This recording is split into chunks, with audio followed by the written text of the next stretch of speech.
guys, Terry here, aka Lucrativesoldier and Terry Farmer Official on IG, bringing you another update.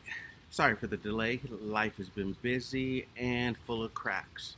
Apparently, my son liked the crack in the windshield of the Subi so much he decided to put one in his foot. So our Labor Day was spent in the ER having, well, dealing with a fractured foot. I don't know if I'm happy to say or whatnot, but the cast doesn't seem to be slowing him down. He's still active as ever, and it's kind of worrying some because I'm thinking he's going to be in that cast a little longer than expected, but you know, we'll see. We hope for a speedy recovery. It's hard keeping him off those feet, though. Seems like he wants to be more active than ever now that he has a cast on. But there's about the 2019 Subaru Forester Sport, and I'm going to go and give you that update. Starting with, I'm happy to say that Subaru USA took care of my crack in my windshield.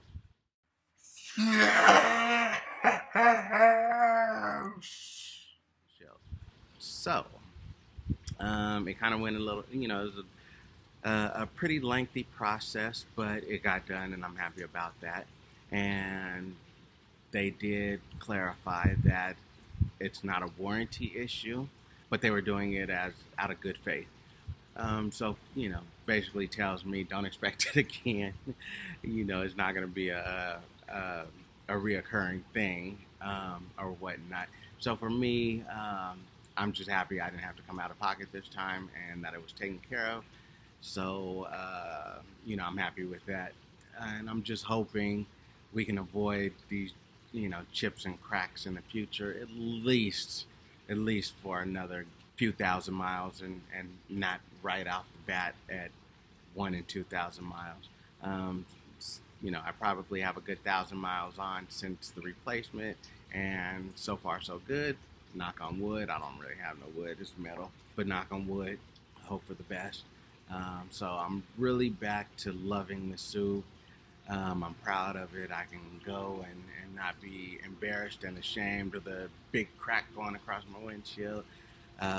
So now I'm kind of like even more so looking for those Subi waves, which still seem pretty non-existent, but you know, like I've told a few people in comments that I think it's going to take a lift and some off-road tires to show that, you know, I'm a dedicated Subi owner who didn't just buy a Subi to buy a Subi, but, you know, plan on using it for what it's meant for, you know, and which is going to be some good off-roading, some good snowing, just get the best out of it. So hopefully we'll have some good video coming up soon of some good stuff. I do have some upgrades lined up. Now, if you know me, then you know I'm a big do-it DIYer. So I like to come up with a lot of stuff on my own. I like to mod stuff. So I'm hoping to come up with some good custom upgrades and do some videos on those. So, you know, stay tuned and keep an eye out for those. But, you know, I don't want to put out no janky stuff. So it's taking a minute. I want to make sure it looks good, functions well, worthwhile. So we'll see what we come up with. Kind of on the fence about upgrading the sound system. For stock system, it's pretty impressive. But considering I grew up, you know, with 2 and 4 and whatever 12-inch woofers going on in the back, it's not comparable. And then I got my boys pulling up with their, you know, their beats still. They're still beating. So I'm like, we might have to do it. So we'll see. That's one of the possible upgrades. Another one is I'm in the process of, I've kind of put it on halt because I'm indecisive and I've kind of changed my mind on how I want to do it. But rear compartment storage, so I have storage back there, but it doesn't affect my cargo area.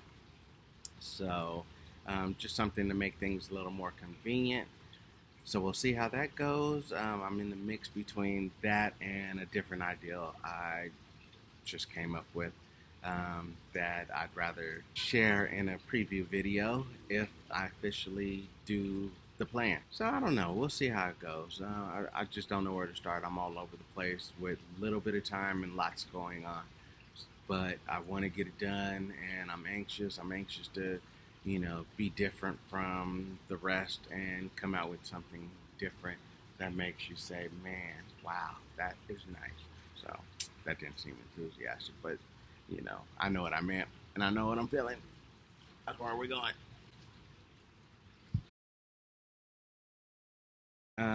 Everything else seems to be good with the Sub. Running smooth. I haven't noticed any jerkiness in the transmission. Not sure if they did an update. I will say I think they did an update on the head unit. And in the beginning, I was having some disconnect issues that were, oh, emergency. Hold up.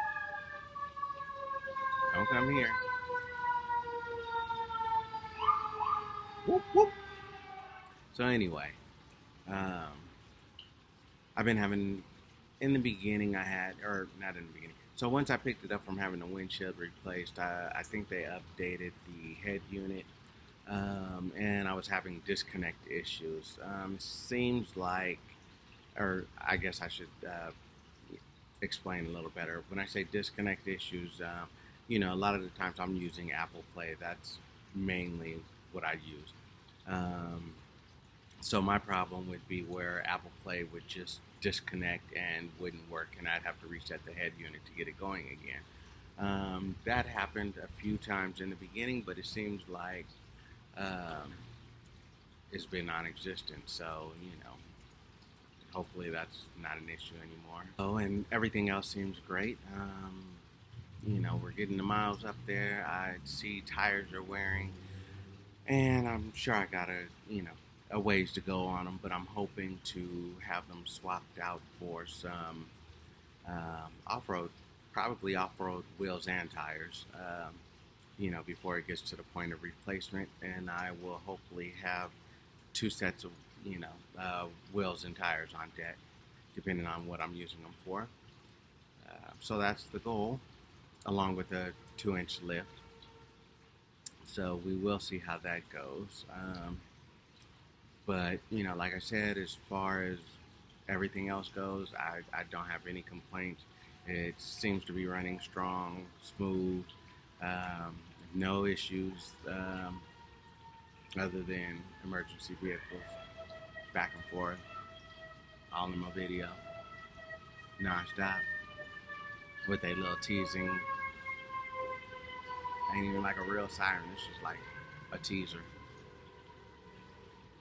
Anyway, by the way, it was Sherman Oaks Subaru that got me taken care of, so I'm not quite sure if they had anything to do with Subaru USA taking care of the replacement or not, but it did get done, and Sherman Oaks Subaru is now my new place for maintenance or whatever I need for my Subaru. Um, if I gotta put people on blast, dealers on blast, it would be Ontario Subaru. I gotta let you guys go. Can't do it no more. It's just, wasn't getting anything done. So sorry, Ontario. You guys gotta step it up. Maybe somebody should take a trip over to Sherman Oaks, see how they're doing it over there, and up that game. Because it's a little drive for me. If Ontario could get it together, I'll be there. All right, so the people at Sherman Oaks Subaru really took good care of me.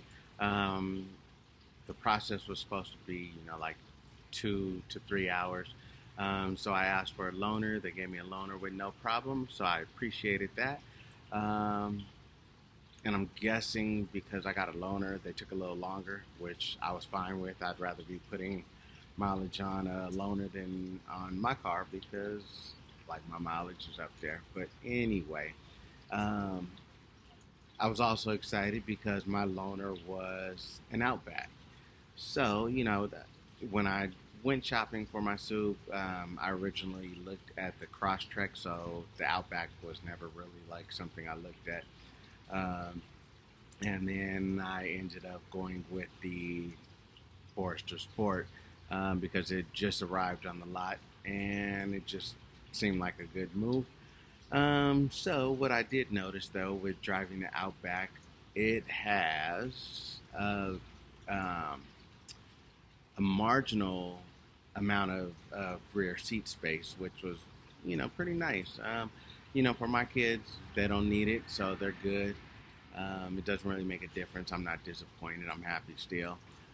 But if you have big kids, tall kids, adults that are riding in your back seat, the Outback is like a nice, spacious rear seat, for that occasion. The thing I liked about the Outback is, like I said, I never looked at them, so I didn't realize. But I think a cool feature is the built-in crossbars. I didn't realize the crossbars fold into the sidebars, so when you're not using them, you just fold them in, and they're out of sight.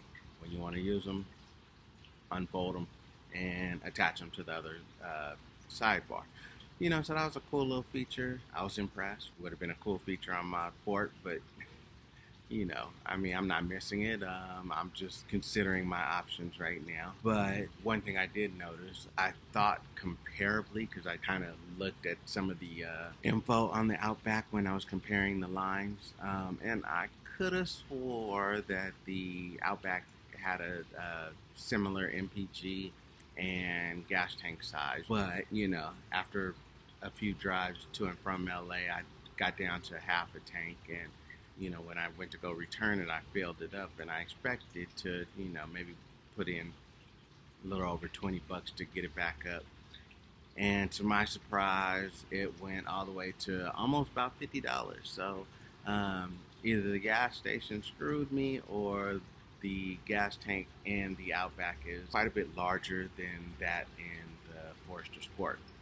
So that was a little disappointing, and a little appreciating that I went with my Forester Sport, because, right now with gas prices, I'll probably fill up at about $48, $50. So for a full tank or a half a tank, guess what? I'll take the full tank. I can get a good 4 or 5 round trips to LA off a full tank. And that includes, some city driving in there too. So, I'm happy with that. All right, so that's the update for the Sub. Hope you liked it. If you did, thumbs up. If you didn't, just keep on rolling and look for the next video. You don't have to thumbs down it. We'll skip all that. Anyway, I have a lot of things lined up in the mix, so I hope to be dropping quite a few videos coming up, just all kind of, upgrades or whatnot going on, or whether it's a little bit of the entertainment stuff going on, or whatever it is. So please subscribe, stay tuned, keep up, and see what's happening. I'll catch you guys next time. Thanks.